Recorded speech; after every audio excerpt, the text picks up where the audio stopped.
이사야서 말씀을 통해서 바벨론에게 이제 포로로 잡혀가게 될 백성들에 대한 말씀을 이제 했습니다. 그리고 또한 하나님께서 그 가운데 어떻게 회복시켜 주실 것인지 말씀을 해 주셨습니다. 그런데 그 백성들이 사실 포로로 잡혀가게 된 것은 하나님께서 그들의 죄악에 대한 그 징계의 뜻이었지 않습니까? 왜 그들이 포로로 잡혀가는 어려움을 당하게 됐는가? 바로 하나님의 의의를 행하지 못하였기 때문인 걸 말하면서 이제는 하나님의 의의를 행하는 백성이 되라는 말씀을 하시게 됩니다. 오늘 말씀도 앞으로 회복될 이 백성들이 다시는 이런 악을 행하지 말고 하나님 앞에서의 불의를 행하지 말라는 말씀을 하시는 것인데, 이 하나님 앞에서의 악과 불의라는 것이 무엇인가 오늘 말씀에 이제 몇 가지로 말씀을 해주고 있습니다. 그래서 오늘 말씀은 크게 이제 두 가지 내용으로 살펴보면 좋겠습니다. 첫째는 의인, 그리고 두 번째는 악인에 대한 것이죠. 1절의 말씀을 보면 의인이 죽을지라도 마음에 두는 자가 없고, 여러분 어느 시대든지 의인이 있습니다. 아무리 악하고요, 아무리 악이 범람한 세상이라 할지라도 의인이 있습니다. 하나님께서 세상을 물로 심판하시는 노아의 홍수의 심판이 있었지 않습니까? 그 심판을 하시는 것도 너무나 죄악이 관영했기 때문이거든요. 근데 그런 온 세상 사람들이 다 죄악된 길로 가고 있었을 그때에도 한 사람 의인이 있었는데, 노아는 당대의 의인이다, 이제 그렇게 얘기를 하죠. 소수지만 의인이 있습니다. 자, 이스라엘 백성들도 다 한결같이 하나님을 떠나서 불순종하고 자기의 마음대로 살아가는, 그래서 하나님의 심판을 받을 수밖에 없는 상황이었는데, 그럼에도 의인이 있었던 것이죠. 물론 하나님의 말씀을 전하는 선지자라든지 주의 종들이 의인이겠습니다만은 또 그들 외에도 나름대로 불의한 세상에 굽히지 아니하고 맞서서 믿음으로 살아보겠다는 그런 의인들이 있었던 것이죠. 근데 문제는 약한 세상일수록요, 의인들이 핍박을 받는다는 것입니다. 의인들이 죽음을 당하기도 합니다. 스데반과 같은 사람은 참 한 사람의 의인이었지 않습니까? 그런데 또 이런 불의한 사람들에 의해서 돌에 맞아 죽기도 했죠. 의인들이 죽음을 당합니다. 하나님 말씀 전했던 선지자들까지도 죽임을 당합니다.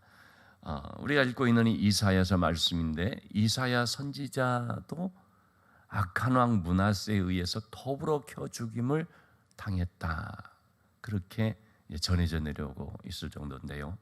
참 그렇게 의인들이 죽음을 당하는데 그것을 사람들이 마음에 두지를 않습니다. 그러니 불의한 세상이고, 그러니 악한 세상인 것입니다.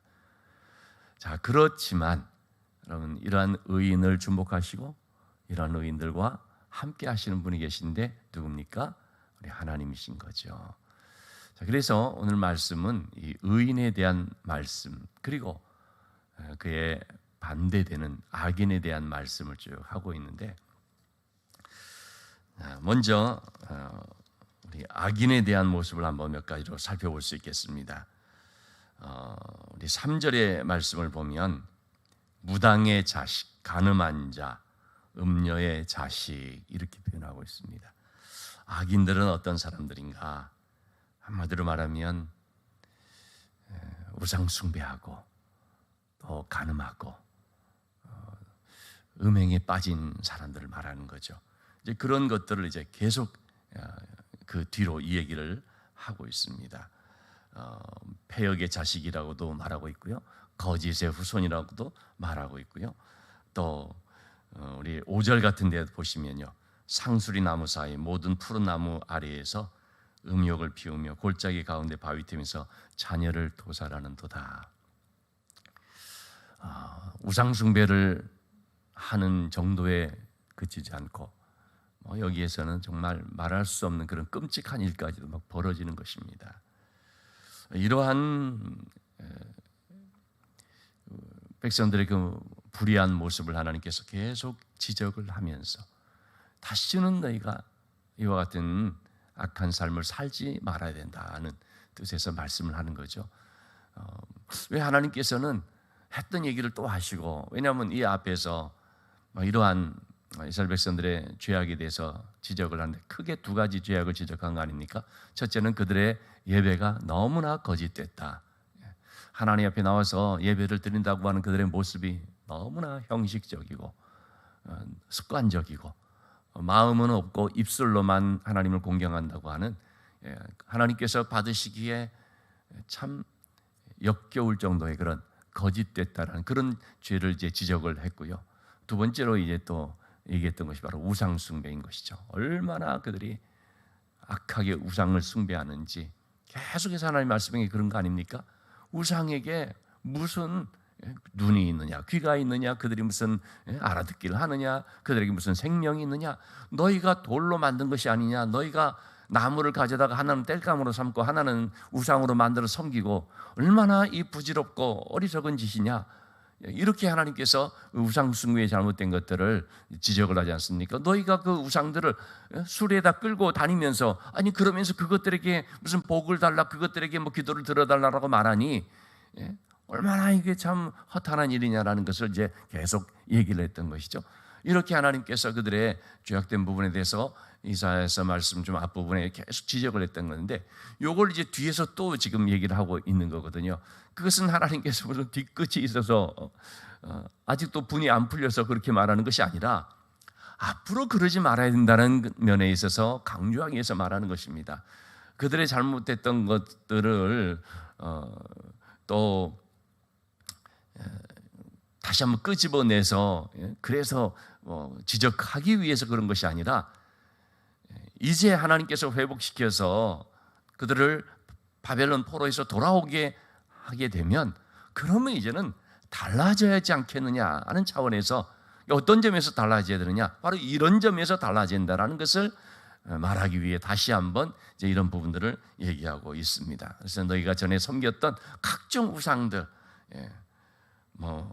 참 몰래게 신에게 제사했던 그런 것들, 일일이 다 열거하지는 않지만은 그런 주변에 있는 모든 이방 민족들이 섬겼던 것 그냥 전부 다 가져와 가지고 다 우리가 한번 섬겨보자, 그렇게 했던 모든 우상 숭배의 삶에 대해서 깨끗이 청산해야 된다는 것을 하나님께서 말씀을 하시는 것입니다. 이것이 바로 악인의 삶이었다는 거죠. 이제 이런 악인의 삶에서 떠나야 된다는 것입니다.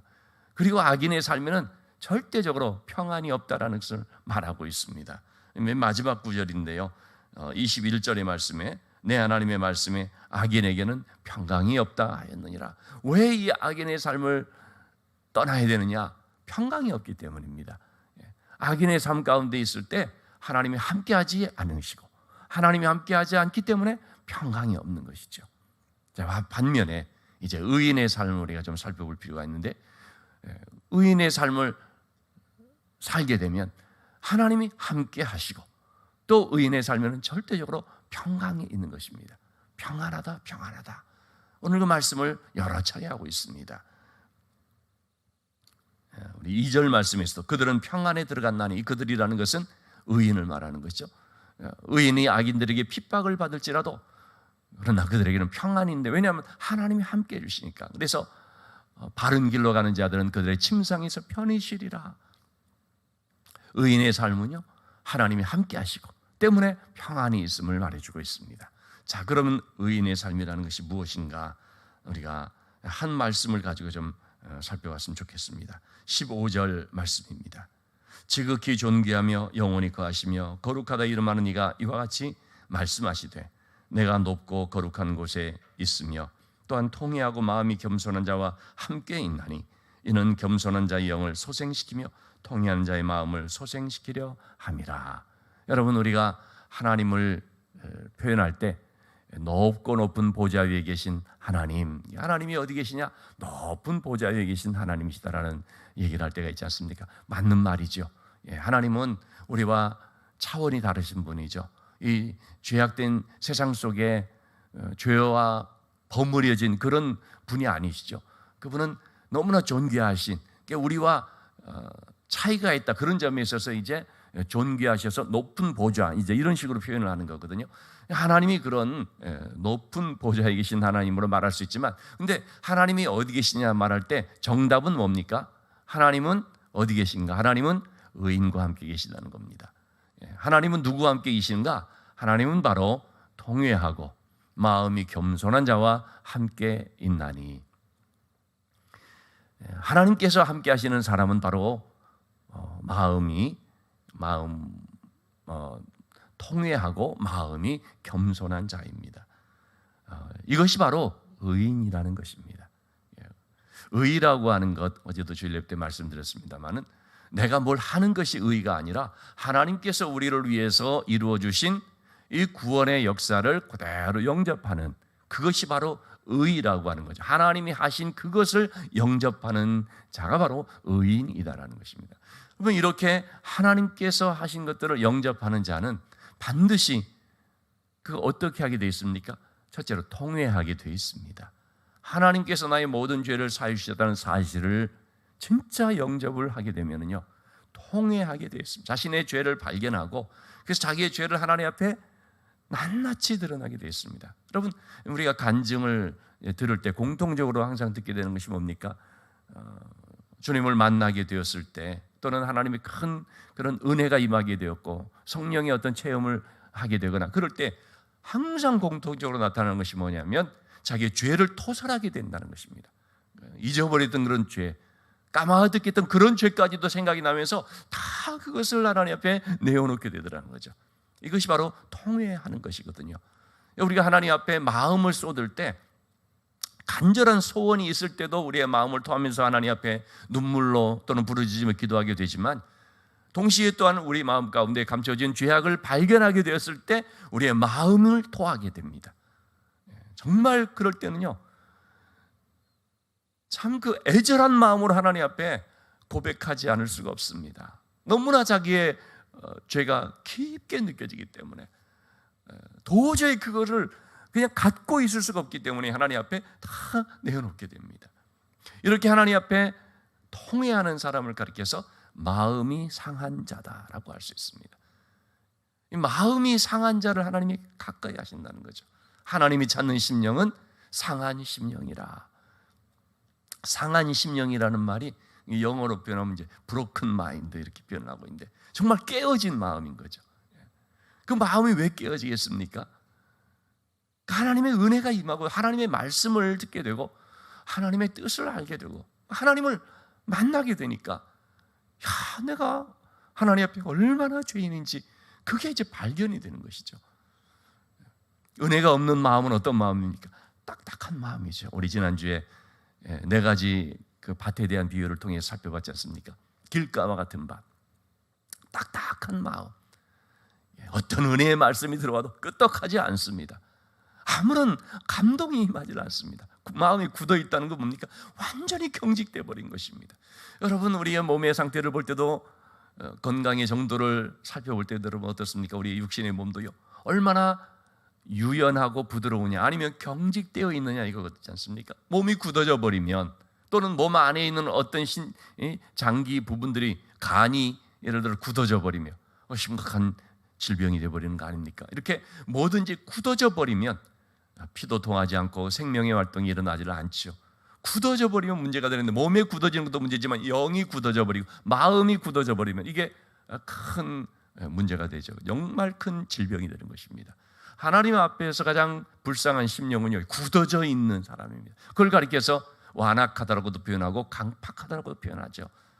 출애굽 시대에는 바로 바로가 그랬고요, 예수님 당시에는 바리새인들이 그랬습니다. 너무나 완고한, 굳어진, 이것이 뭐냐면 딱딱한 길가와 같은 밭이죠. 반면에 하나님의 은혜가 임할 때 바로 이것이 이제 부서지기 시작하는 거죠.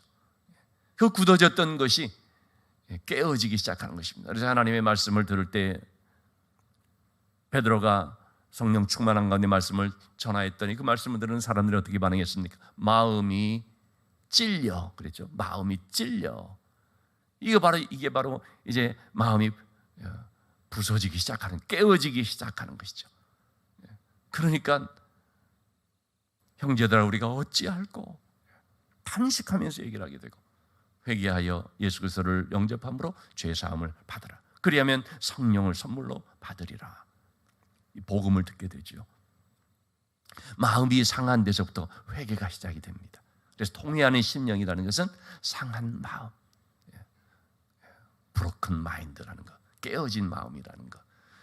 여러분 오늘도 우리가 이 깨어진 마음을 가지고 살아야 됩니다. 하나님 앞에서 우리의 마음, 그 굳어졌던 것, 딱딱했던 것들이 다 부서져 가지고요, 어떻게 해요? 옥토 같은 부드러운 마음이 돼야 되죠. 하나님의 말씀을 들을 때 그 말씀에 완고하게 반응하는 것이 아니라 그 말씀 한 구절 앞에서도 그냥 마음이 부드럽게 되어져서 잘 심어진 옥토의 밭이 돼야 되죠. 통회함으로써 이렇게 된다는 것입니다. 하나님의 은혜를 만나게 되었을 때 통회함이 있게 되죠. 두 번째는 뭡니까? 겸손하게 된다는 것입니다. 그럼 겸손이라는 것이 뭡니까? 앤드류 머레이라고 하는 남아공의 신학자이면서 아주 위대한 영성가인데, 이분이 아주 귀한 그 저서들이 많습니다. 그 중에 대표적인 것이 앤드류 머레이의 겸손이라고 하는 책입니다. 앤드류 머레이는 겸손이 뭐냐라고 말할 때, 겸손은 자아의 죽음이다 이렇게 표현했습니다. 너무나 와닿는 말입니다. 여러분 우리는 겸손 그러면 자기를 낮추고 또 낮아지고 이제 그렇게 생각하지 않습니까? 그런데 좀 더 아주 이렇게 이런 어떤 좀 상투적인 그런 말이 아니라 신선한 표현으로 한다면 겸손, 그럼 자아의 죽음이다. 이걸 우리가 생각하면 좋을 것 같습니다. 여러분 겸손하려면요, 내가 죽지 않으면 안 됩니다. 이 자아의 죽음이라는 것이 사실 쉬운 거는 아니죠. 내가 참 믿음으로 산다라고 그렇게 할지라도요, 이 내 자아가 시퍼렇게 살아있는 경우들을 우리가 종종 느끼게 되지 않습니까? 남이 뭐라고 한마디 했을 때, 그럴 때 내 자아가 그냥 벌떡 일어서는 이런 모습을 보면서, 내가 아직도 안 죽었구나. 내가 아직도 내 안에 내 기질이 아직도 살아있구나. 내 옛 습성이 살아있구나. 옛사람이 살아있구나. 이렇게 우리가 느껴질 때가 있는 거죠. 정말 우리가 날마다의 씨름이 있다고 한다면 바로 내 자아를 참 굴복시키는 것이라고 할 수 있죠. 그러니까 바울은 그런 표현을 쓴 거죠. 나는 날마다 죽노라. 이 날마다 죽는다는 것이 바로 하나님 앞에 자신을 굴복시키는 것인데, 이 자아의 죽음을 말하는 것이죠. 그래서 겸손은 자아의 죽음으로 완성된다. 이제 그렇게도 말할 수가 있겠습니다. 온전히 죽는 자가 결국 자기를 부인하는 자라고 할 수 있습니다. 자아가 죽는다는 것은 자기를 부인하는 것이죠. 자기를 부인하는 자가 자기 십자가를 지고 나를 따를 것이다. 주님 말씀하셨습니다. 여러분 우리가 날마다 남을 상대하지 않고 나를 상대해서, 오늘도 나와의 싸움, 나를 상대해서 나의 자아를 부서뜨리고 나의 자아를 꺾고 나의 자아가 죽는 삶을 살아갈 때, 그것이 바로 겸손한 삶이요, 그 겸손한 자에게 하나님이 함께 하신다는 사실을 우리가 기억하십시다. 그래서 오늘도 여러분 우리가 우리의 삶에서 하나님의 말씀 앞에 부서진 마음, 통해 자복하는 그런 자세와, 그리고 겸손의 마음, 자아가 죽는 겸손을 통하여 하나님이 함께하여 주시는 삶, 하나님이 함께해 주시기 때문에 평강이 있는, 어느 곳에 있든지 항상 하나님께서 평강이 있을지어다, 평강이 있을지어다 이렇게 말씀해 주시는 이 하나님의 평강을 소유하고 또 그것을 풍성하게 누리는 삶이 될 수 있기를 주님의 이름으로 축원합니다. 오늘도 우리가 이와 같은 의인으로서 하나님과 동행하는 삶이 될 수 있기를 바라고 기도하실 때 여러분 이번 이제 주일부터 시작되는 우리 청소년부 여름 수련회를 위해서 이 한 주간 동안 여러분 좀 힘써서 같이 기도해 주시기를 바랍니다.